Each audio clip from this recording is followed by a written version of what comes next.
بسم اللہ الرحمن الرحیم۔ السلام علیکم۔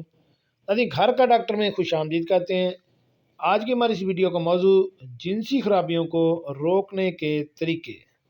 کون سے طریقے ہیں جن پر عمل کر کے آپ جنسی خرابیوں کو روک سکتے ہیں، اس کے بارے میں ابھی آپ کو تفصیل سے بتاتا ہوں۔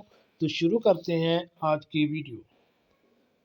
یہ تحریر تمام بالغ افراد اور ان کے والدین دیگر افراد کے لیے ہے۔ نمبر 1 پہ شادی کی عمر ہونے پر شادی کر دینی چاہیے۔ نمبر 2، فحش خیالات، فلمیں، انٹرنیٹ پر یا سوز مناظر، تصویریں اور دیگر ایسی چیزوں سے بچنا لازمی ہے۔ نمبر 3 پہ ہے بد اخلاق اور برے لوگوں کی صحبت سے دور رہنا چاہیے۔ نشیلی یا نشہ آور اشیاء سے دور رہنا چاہیے۔ جنسی اشتعال پیدا کرنے والے ماحول سے دور رہنا چاہیے۔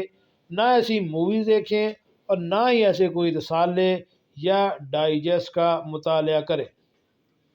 جنسی خیالات کا شکار ہونا آپ کے دل کی بات ہے، لہٰذا اپنے دل پر قابو پا کر جنسی خیالات سے بچ سکتے ہیں۔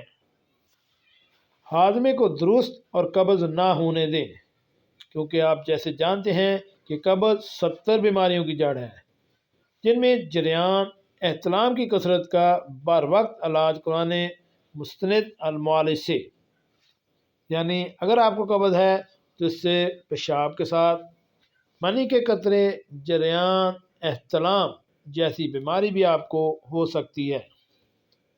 نمبر 8 پہ آ جاتا ہے کہ اللہ پاک کی یاد میں وقت گزاریں، نماز کا پانچگانہ اہتمام کریں، قرآن پاک کی تلاوت، نیک لوگوں کی صحبت اختیار کریں، یعنی کوئی بھی ایسا مواد اس سے بچیں جس سے آپ کے جنسی خیالات میں بڑھوتری یا اضافہ ہو۔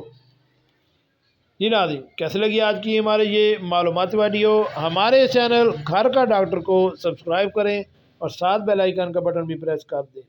ملتے ہیں ایک نئی ویڈیو کے ساتھ۔ السلام علیکم۔